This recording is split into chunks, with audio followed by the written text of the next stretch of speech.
The supply chain that feeds our food chain now extends across the country and around the world. Given what we see happening across our country and around the world, we simply must ask, can we bring our food back home? Welcome to the award-winning Food Chain Radio Show with your host, Michael Olson. And now get ready for 1 hour of What's Eating What Radio.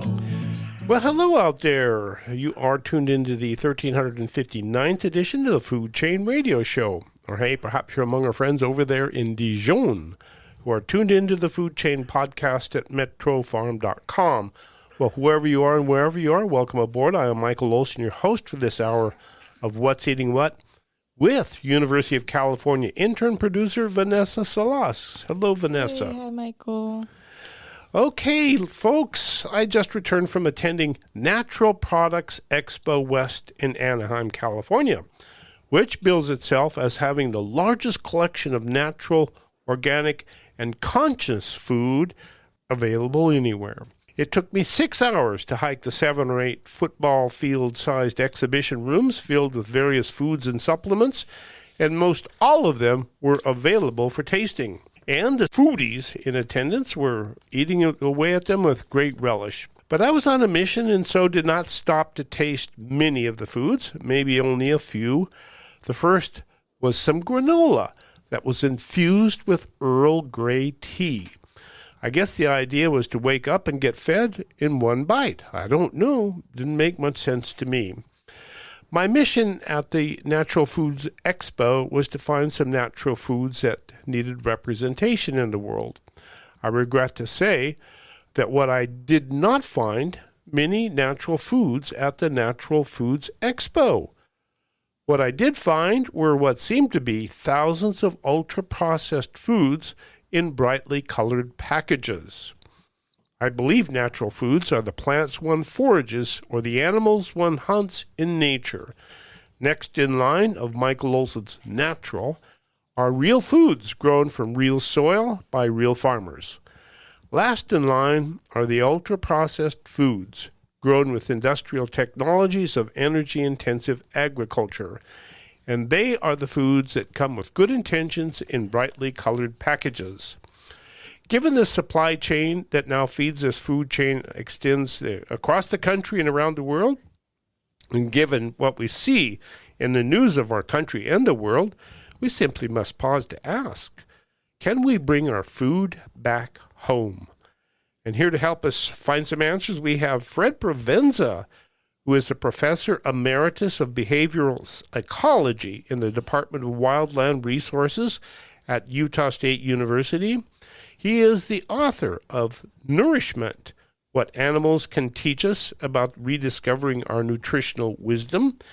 And he is also the author of a piece that I found in the American Holistic Veterinary Medical Association titled Nourishing Earth, Nourishing Ourselves, a 3-part series that begins with a taste of place.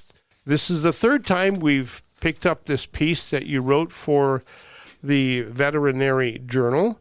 And so my first question, Professor Fred, is how did you manage to hide this article in a veterinary journal? Yeah, good question, Michael, and great overview, too. I couldn't agree more with all that you've said up to this point. In late fall of 2022, I reviewed an article for that journal. And the article was written by professors from the universities here in the U.S., and it had to do with veterinarians getting the word out about climate change to their clients, that they could be influential in raising awareness. And so I reviewed the article and made some suggestions. And the senior editor came back and asked if I would write a perspective paper for the journal. So I said, yes, I'd be happy to.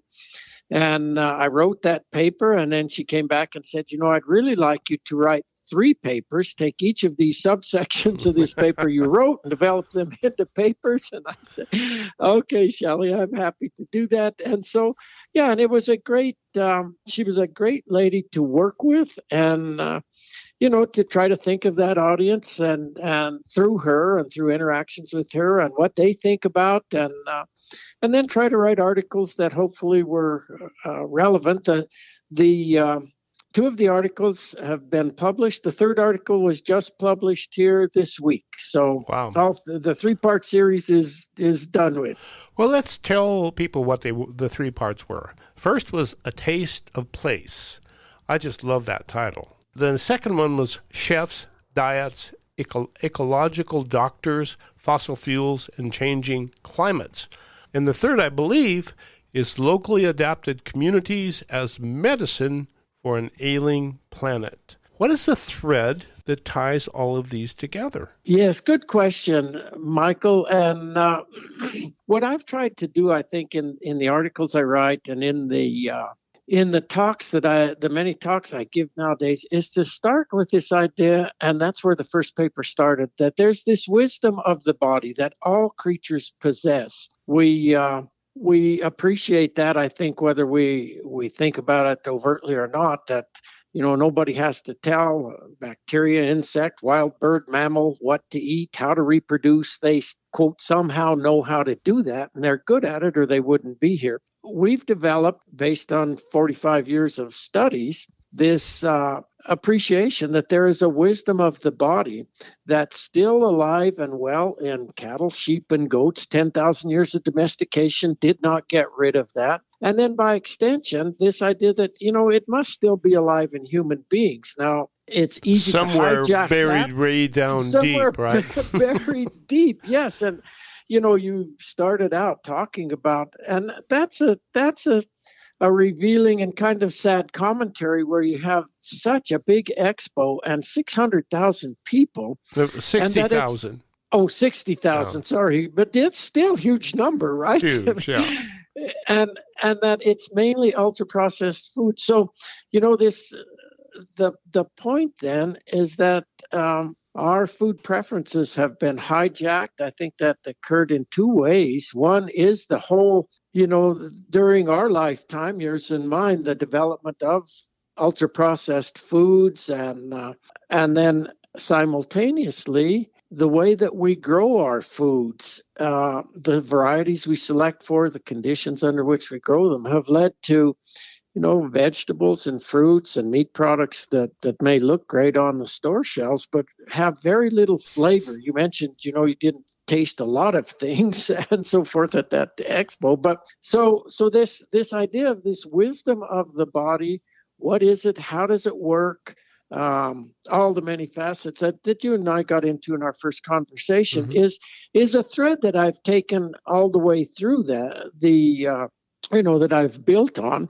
And then and the first article started out with that. And this made the points that, as regards to domestic animals, the diets that they eat hugely influence their health. But we're coming to realize that the quality of the meat and dairy that comes from those animals to nourish our bodies, that kind of sacred act, really, that's greatly influenced by the diets that they're on too. So that's the thread that we started with in this series, and then the second paper built on that thread, but also got into all these thorny issues nowadays related to, is meat good for human health? Are meat and dairy good for human health? What are they doing for the environment? And as we discussed, and we know there's all extremes across there from, they're absolutely horrible for human and environmental health. Nothing could be worse. Let's totally get on plant-based diets, to the other extreme, as you move from paleo into keto and then into carnivore diets, where people argue that's really, we need a ruminant revolution, right? All we should be eating is meat. And so I talked about that, but I also tried to make a point in there that, people who argue so strongly against livestock often make the case that all they do is degrade landscapes. And Certainly they can, and they have done that. But you can make a very strong argument, too, that they can be used to build up landscapes. They can be used as part of a, quote, rewilding programs. And, and I use the French shepherds and some of what they do as a way to illustrate that. And then, moved into the third article that was really focused on diet and health and facets related to that, and trying to to think about communities and local adaptation. What would that even mean nowadays? How would that work? Whether you own a farm or a ranch, what would that mean? What would that mean if what you have is a lawn? That all, quote, all you have is a lawn with grass and so forth. What are ways that we could move toward thinking about natural communities, plant and animal communities, what used to be where we live? For instance, where my wife Sue and I live here in Innis now, which you're familiar with Montana, I know very well, and from our conversations, we have an acre and a half. It's nice to have that. When we bought this place, it was nuked. It was bare soil all over the place. There were a little bit of remnants of some native plants. There was a little lawn that they had put in to try to sell the place, around the place and so forth. So we bought it and we thought, let's just encourage the native plant species here. Let's work with that. We like to grow plants ourselves, so we put in vegetable gardens, which we've been doing forever. Right, we did it with deep beds because the soil is so rocky here. It's simply a rock pile. So we put in vegetable, we put in herbal, we put in medicinal gardens. We put in a greenhouse because the climate's harsh here to get stuff started early, to grow tomatoes and things like that. We put in a little chicken coop and raise some chickens. So we don't have a big piece of ground, but we can be little farmers and ranchers, so to speak, and if you can grow your own food and you can have those grow good varieties and you have that fresh, nutritious, delicious food, it's, that's putting you back in touch with nourishment, with life. And I'll make one other comment, then I'll let you have a bit long-winded here. Okay. But, when you get the native plants started, it's amazing the diversity of different species of native grasses. You know what, Fred? I think that's something I'd like to pick up because Vanessa is working that subject right now, too. So let's pick up native plants when we get back from this break. Folks, this is the Food Chain. Michael Olson with Vanessa Salas, producer, and Professor Fred Provenza. Hello, I'm Carolyn. 25 years ago, my husband Rudy and I opened Charlie Hong Kong with the commitment to serve healthy food grown in healthy soil. Today, the healthy food we serve comes from the sacred land in Pajaro Valley where Dick Peugeot and his Lakeside Organics grow the soil, and the soil grows the healthy plant that we serve to you. When you eat at Charlie Hong Kong, you eat healthy food, and it's delicious. Charlie Hong Kong, Santa Cruz. For ag and industrial real estate, call Chuck Allen. Chuck Allen is a lifelong resident of the Pajaro Valley, a friend of everybody, and has closed so many real estate transactions, the Wall Street Journal and Keller Williams both list him as one of the nation's top producers. So for ag and industrial real estate, call the top realtor, Chuck Allen, at chuckallenproperties.com. chuckallenproperties.com. Cannabis is one of nature's most beneficial plants. So at Treehouse, we use it to build community. Hello, I'm Jenna from Treehouse Dispensary in SoCal. In addition to the finest cannabis products, Treehouse dispenses information to those who want to know how to use cannabis for maximum benefit. Though we aren't medical professionals, we do know how cannabis science can help you. Listen to Xavier. Thank you, Jenna. For those suffering joint pain, Treehouse suggests trying a CBD THC topical like the Balance Salve from local Santa Cruz company, Jade Nectar. Simply apply the salve where you feel the pain, then enjoy the relief. To learn how to use cannabis for the best effect, just ask us, your friends and neighbors at Treehouse Dispensary, 3651 SoCal Drive in SoCal. You must be 21, but no appointment is necessary, and the information is free. And for those who already know what they want, Treehouse has an online ordering option at ourtreehouse.io and drive-through pickup. We look forward to welcoming you to our Treehouse community. Time to eat. Chef Ben here from the Back Nine Grill and Bar, with the easiest place to get to in Santa Cruz County, right off the Pastempo exit. Inviting you to join us Monday through Thursday for our nightly specials, like Meatloaf Monday or Taco Tuesday, Made in-House Cordon Bleu Wednesday, Burger and a Beer Special Thursday nights, and happy hour all week long, with your favorite libations and great appetizers. The Back Nine is the restaurant for every occasion. Looking forward to seeing you at the Nine. And now, back to What's Eating What on the food chain with Michael Olson. We are back. Michael Olson here with Fred Provenza and Vanessa Solas. Vanessa is our intern producer here at Food Chain Radio, and you're working on a show about native plants and growing food that we can eat. Yeah, as an agroecology major, I'm understanding how important it is to eat local and incorporate native plants in landscapes. Very good. And Fred just brought up the notion of native plants in landscapes. Fred, take it away. Vanessa, I'm thrilled to hear that you're doing that and thinking about that seriously. My mother had always raised plants. She loved gardens and growing beautiful, domesticated plants and so forth. But I often say I'd never really seen a plant until I took taxonomy my sophomore year in college.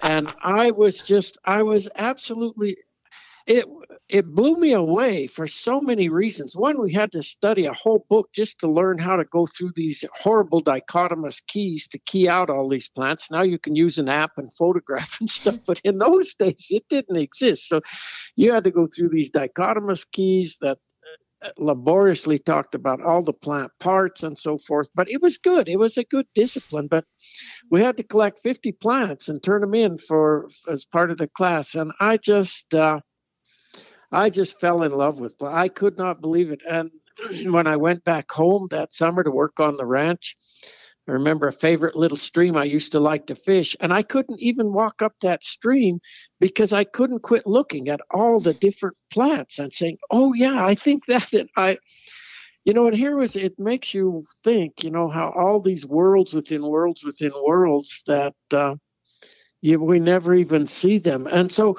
here in our little place, all the grass species, cool season, as people call cool season and warm season. Cool season gets started early in the spring, warm season more in the summer.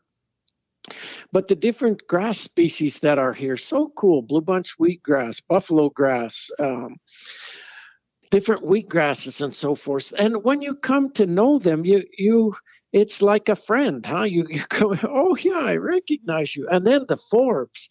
One of the first things to green up is a plant called local weed, and it's all over starting to green up. And once it produces its leaves and it produces beautiful white flowers, and then there's larkspur and on and on and on, and then all the different shrub species that as we go into the summer.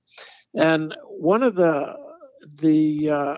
plants that I'm thinking of too, flax is another one. But the point I want to make is that when people walk down the road here and they see all those plants blooming, it blows them away. They say, oh, your yard is so beautiful. What'd you do? And we say, well, we just encourage the native plant species. You know what I mean? And so I think that's fabulous what you're doing, Vanessa. And I think trying to encourage people to think about that as a low-cost way environmentally. When you look at the amount of lawn that's grown here in the U.S., it's the size of Texas. When you look at the amount of fossil fuel to irrigate that lawn, to mow those lawns, the amount of water out here in the arid West that we use to irrigate, then the amount of herbicides we use to keep it just a monoculture, right?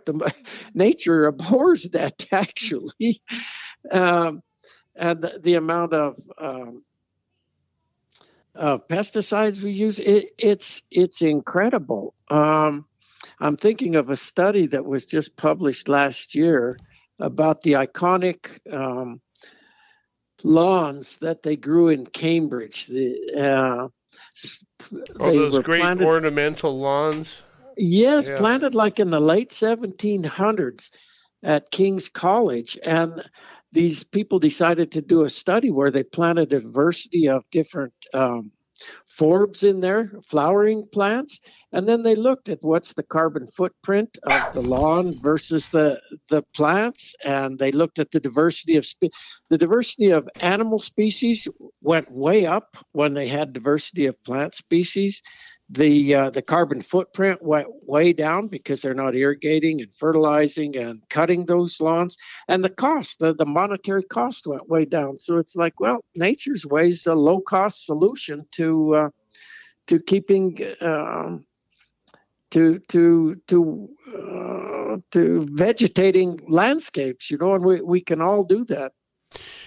Fred, you taking you back a little bit here to your 3-part article that was published in the American Holistic Veterinary Medical Association Journal. That's a mouthful. It was a mouthful. And you know what I really appreciate was the fact that somebody's looking at nutrition through the eyes of animals. And one of the things that you started off your piece with was how mothers in the animal kingdom wander across the landscape and eat those things that they know are what they should be eating at that time for various purposes. And they transmit that knowledge to the fetuses in their body. Child to be, this is what we should be eating now. And the child learns what to eat right there in her mother's womb. And so you make the point that, by golly, we all have that native knowledge of what to eat and what not to eat by virtue of our mothers. I'm hoping that they're not all eating natural foods like I saw this past weekend, please. But they're eating good food, and those good foods, become part of our knowledge. But somehow we're being robbed of that innate knowledge given us by our mothers. And it seems like, I hate to point the fingers, but it seems like who's doing this to us? Who's stealing our knowledge? Yeah, it's such a key point, Michael, and I'll put some ideas out related to who's stealing that knowledge. Let me make another point. Sure. That fits absolutely with what you're saying. These transgenerational linkages that we've broken them in ourselves. We've broken them in the animals in our care too. We've broken our kind of coevolutionary linkages with landscapes. And you can see, as you said, so mother's passing on this knowledge, and mother got her knowledge from her mother, and so forth and so on. And so if you're co-evolving with the landscapes, you really do become in sync throughout the year with what's nature offers, with what you need, and so forth. And so it's long-term kind of coevolution and co-creation within those communities, and we've really lost all of that. I think two things happen simultaneously, and Mark Shaxter does a great job in his book, The Dorito Effect, of talking about these two things. One is that the flavors of wholesome foods, fruits, vegetables, meats, and so forth, have become really bland during our lifetime. During the last 50, 75 years, they've just gotten very bland because of the varieties we've selected for, the ways that we've grown them. We pick them green and ripen them in transit. And so, they look great on the store shelf, but they have no flavor whatsoever. And as we talked in that first installment, that flavor is linked with the nutritional quality of the food. That our liking for the flavors of food is being mediated by feedback. Here's some mouthfuls, by metabolic feedbacks from cells and organ systems. When we think about why we eat, we're nourishing those cells. And so, these foods look good, but they have no flavor. And that's the body saying, don't waste my time with this, because there's nothing here. There's nothing here that's worthwhile. So that was one, that's a horrible thing that happened. This emphasis on quantity as opposed to nutritional quality. And I think if we can move back to more local and fresh and thinking about what is it we're trying to do with food, we're trying to nourish ourselves and the landscapes we inhabit. So, getting back to wholesome, nutrient-dense, rich foods, I think is really important. So that was happening. But then at the same time, the food industry was figuring out how to hijack our preferences. You follow flavor with a blast of energy from refined carbs. And, that's a common element in all these ultra-processed foods. You've got these very highly sugar-laden, carbohydrate-laden flours and those kind of things that are very quickly digested to glucose. You get this blast of energy of glucose that's very reinforcing, and so we love those. We love those foods. They're just you literally can't resist them. It's like the Dorito ad back when I was a kid. Nobody can eat just one, and it's a fact. It's a fact, and so those things happen simultaneously.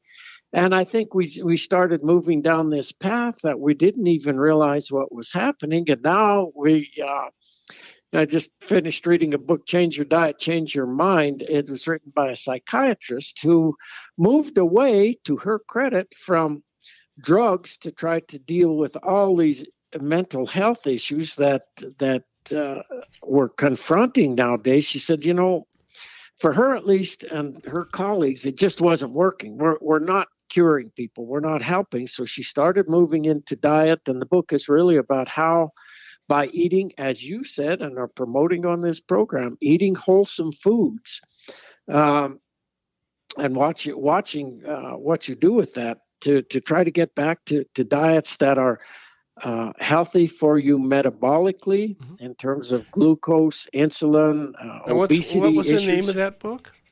Change Your Diet, Change Your Mind. Oh, love it. Yeah, it's a good book, and she would be an interesting one. Have a look at it. You and Vanessa have a look at the book, and she might be an interesting person for you to interview. I really appreciate what she's saying, and I appreciate this as she gets more. So she's really getting into some of the anatomy and physiology of how this works, but but she does it in ways that aren't overwhelming, I don't think, for an average reader. And she has great illustrations. But then as she gets into the diet part, she's not trying to tell you, Michael, you need to eat a carnivore diet, or you need to eat a keto diet, or you even need to eat a paleo diet. She's saying that get away from the ultra-processed foods, for one, because they're not good for us.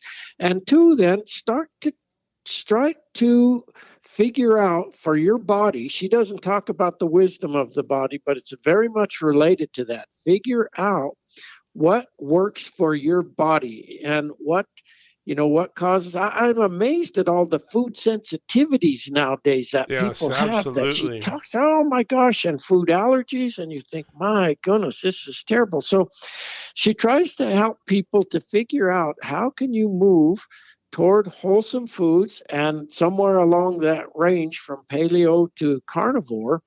But she's not dogmatic about those things. Which is start something to experiment with your body. That's something you do a very good job of laying out in your work. You talked about the subversion of our tastes. One of the other few things I tasted at the Natural Food Expos was a jelly. That's what people are making food in now. I think it all stems from gummy bears, and then the cannabis industry got really big into gummy bear things. So you take a nutrient or a taste or something, and you inject it into these gummy bears, and that's people food now. I think of it as city food, because so somebody handed me a packet of these, and I looked at it, and it said elderberry. So evidently what they did is they took juice from elderberry, put it into these gummies, and then sweetened it with high fructose corn syrup. There you go. And so you can pop these gummies and have a hit of elderberry taste, and you get a boost from the sugar, and away you go. And it's kind of, I don't know. It just seems... It's fabulous what you just said, Michael, because that's summing it up. That's another way to say what I'm saying, and very nice. That's exactly what happens. You get that blast of energy in there. The other thing, too, that I've always taken issue with, and I'll just throw it out here, the more we so much go towards single factor kinds of thinking. And so, what... not just elderberry, but what's the compound in elderberry that's going to be helpful for you? So and you we'll separate extract that it. out. Yeah. You're right. We'll extract it and purify it, and we'll hit you with resveratrol or what, any of the number. But it misses the point. I think one of the best articles I read when I was writing Nourishment in the Human Nutrition was titled Food, not nutrient, is the basic unit in nutrition. And it was such a good article because they were saying, foods are incredibly, incredibly complex. And when you try to isolate and purify individual compounds, you're missing the point. The body is responding and benefiting from these literally tens of thousands of compounds that are in the wholesome foods that we eat in a meal. And we study something like 130, I think, don't quote me on that exact number, 130 nutrients that people have looked at. There's tens of thousands of these compounds in plants. Meat, it's alone has 45,000. A body knows what to do with that, but it overwhelms our ability science-wise to...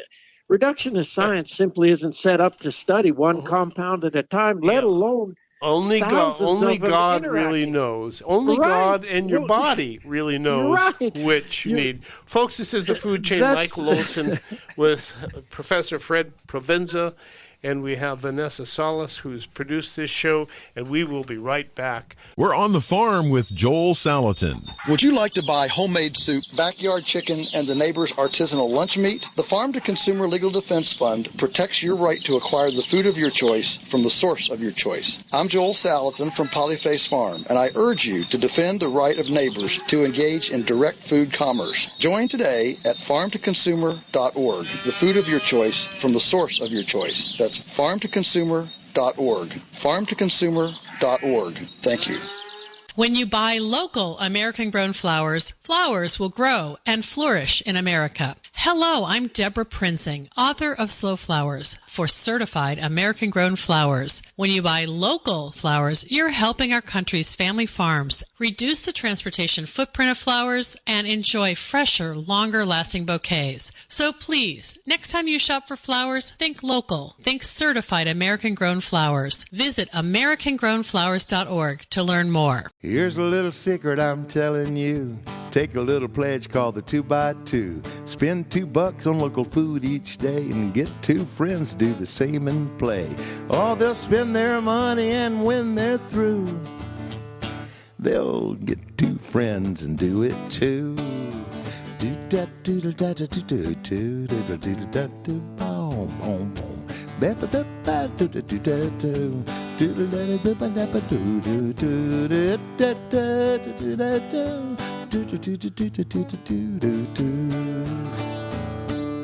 There's a little secret I shared with you, a simple pledge called the 2x2. You can do it. It don't cost much. It's so easy it'll make you blush. Pledge 2 local bucks each day.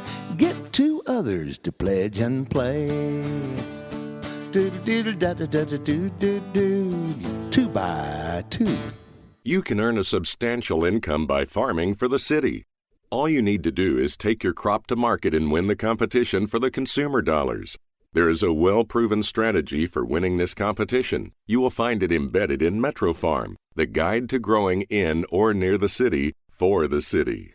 Herbal Connections, Maureen Rogers. I rate Metrofarm very high. All of the information is easy to understand and it reads really fast. You will get your money's worth out of Metrofarm. Egg economist Dr. John Wyson. Olson's Metro Farms enjoy competitive advantages which allow them to produce more crops per unit of higher quality at less cost than large-scale farms. Before you plant your seeds, pick up a copy of the Ben Franklin Book of the Year award-winning Metro Farm. Then plant your seeds and win the dollars. Metrofarm.com. Metrofarm.com. Metrofarm.com. So much to say, so little time to say it on the food chain with Michael Olson. Yes, we are back. This is the Food Chain. Michael Olson with Vanessa Salas and Professor Fred Provenza. We're talking about food. Fred, who is the author of so many things. Nourishing Earth, Nourishing Ourselves is the piece we're talking about today. He wrote a 3-part piece for the Journal of American Holistic Veterinary Medical Association. And he talks about the relationship of our taste with our world. And lo and behold, makes the essential argument that we are taught what is good for our body from the get-go by our mothers. And when we're in the womb, she's eating things that she believes her body needs, and we learn from her. And from there comes our taste. And how that taste gets subverted along the lines by those who want to make money with us, with our tastes. And so how do we come to grips with the fact that people want to make money from us? You made mention, Fred, of the fact that people tend to, or businesses tend to take an element from a complex thing like food and put it on the table and say, this is really significant. And I saw a lot of that at Natural Products West in Anaheim. I would walk along and I would see a sign that would say resveratrol. Oh, what is that? And is it natural to be able to have a chunk of resveratrol? I don't think so. It would probably come in a food of some kind, but that's not what they're saying. They're saying that resveratrol is the thing that you want to get. So, and when it gets right down to it, like you mentioned, there are elements that we look at. 126, I think you mentioned, and no, we do not know if we're going to be feeding a plant which of those 126 nutrients they need. So when we synthesize those nutrients into a solution and feed them what we think they need, it probably is really not what they need. Does that make sense? Yes, yeah. And so when you grow your garden, you don't feed your plants single element nutrients like nitrogen, do you? No, absolutely not. And we don't feed our bodies single element nutrients either. So I'm of the opinion that every body, not just some bodies, nor some body, everybody, regardless of who the tenant who happens to reside therein happens to be, everybody has the same elemental desire to grow out to be healthy, smart, and strong. And the only way the body can get to that place is that if it is given access to all of the essential nutrients in an available form. And I don't think any manufacturer of food ever touts the fact that they're offering that in their food. Or at least I didn't see it at Natural Food Products West. Right. Right. So how do we get all of those essential nutrients in our food? Yeah, I think that's the question nowadays is how do you do that? How, given that many of the plant and animal products, plant products, I would think in particular, are not necessarily so nutritious. I'm thinking, I was on a webinar here a week or so ago in Canada, and there was a lady from the Bionutrient Food Association, Dan Kittredge and his group of folks. Shauna was the lady who was giving a wonderful presentation. And the point that they're making is the tremendous variation in nutritional quality, whatever nutrient you want to look at, when you go from farm to farm to farm. We often will argue nowadays, or some will argue that, certain kinds of production practices lead to more nutritious foods. And I get what people are wanting to say and wanting to do with that. But what they're finding and what these extensive literature reviews in the scientific literature are finding when they review whole bunches of studies is that no one form of production, whether that's conventional or organic or real organic or biodynamic or regenerative or on and on and on, has a lock on nutritional quality of their soils or of the foods that they're producing. You just see this tremendous variation. So the take-home message that I get out of that is that each farmer, each person, for Sue and I too, it's up to you to figure out how to create the plant communities and the healthy soil that you need to actually produce the wholesome foods. It's amazing to see that. It takes me back, Michael, to the many, many years when we were working with cattle, sheep, and goats and so forth, and realizing the same plant species can differ so much chemically depending upon the environment where it's growing. So you can take a plant, I'm just thinking one like bitterbrush, it doesn't matter, or Sericea, or any of them, but and it can be growing under one set of environmental circumstances, and animals will love it. They'll love to eat it. Put it in a different environment, and it's so different chemically, they avoid it. They strongly avoid it. So, I hope that's making sense. But sure, because it's all in the inherent taste.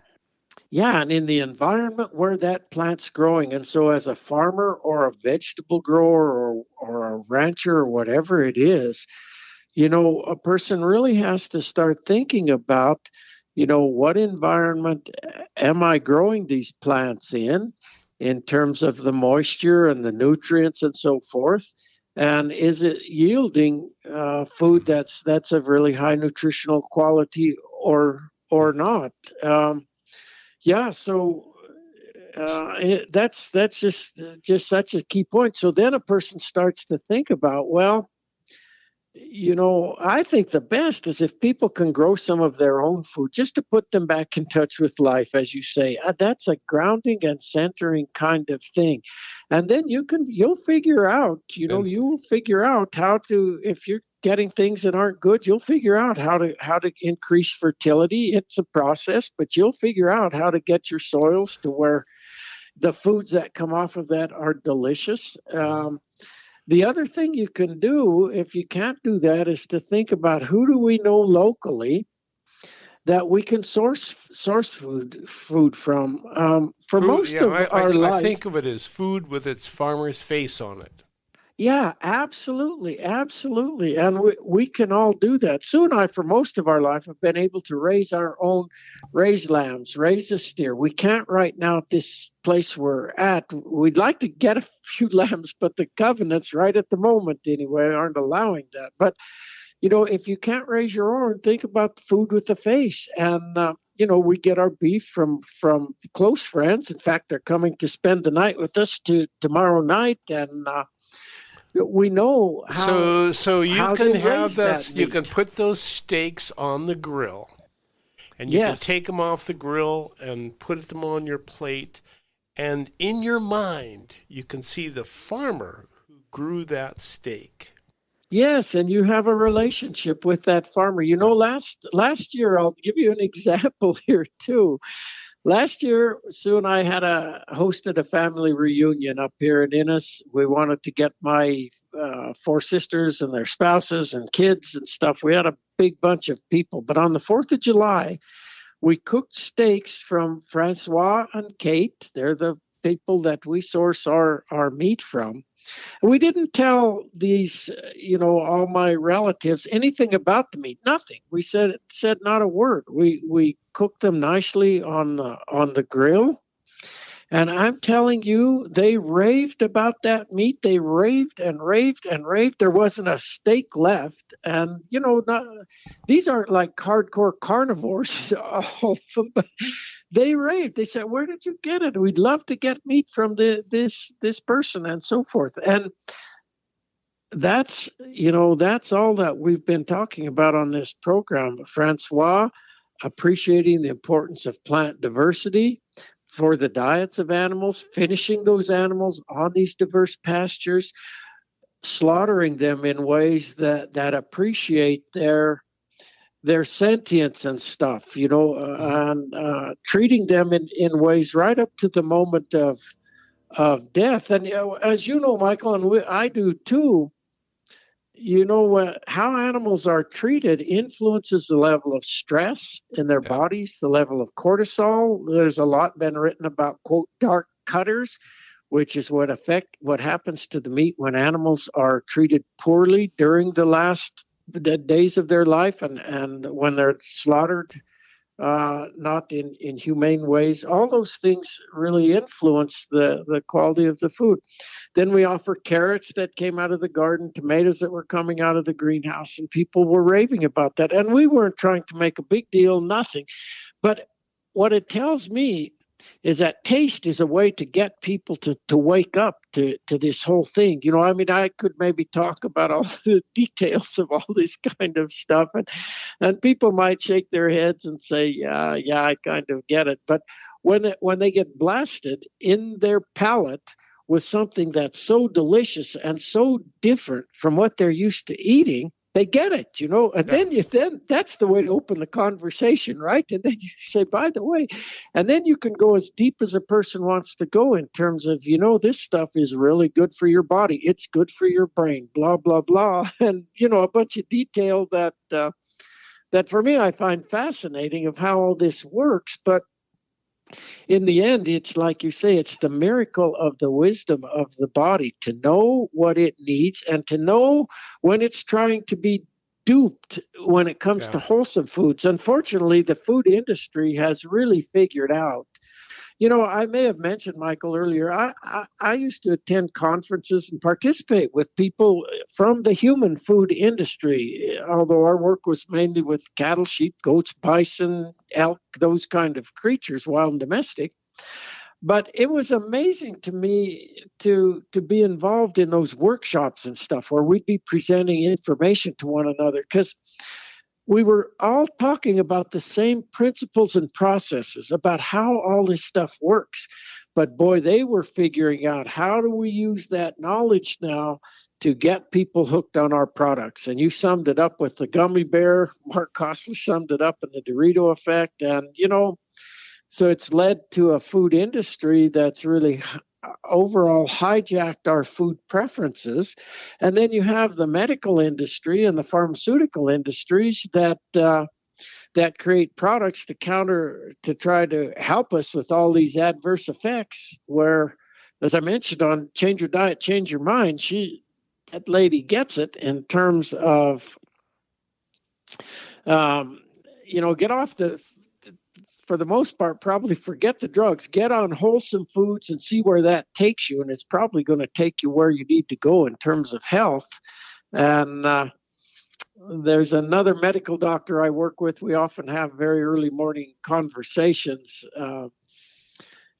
And his whole approach is that, we're going to first change your diet. We're going to get you on wholesome foods.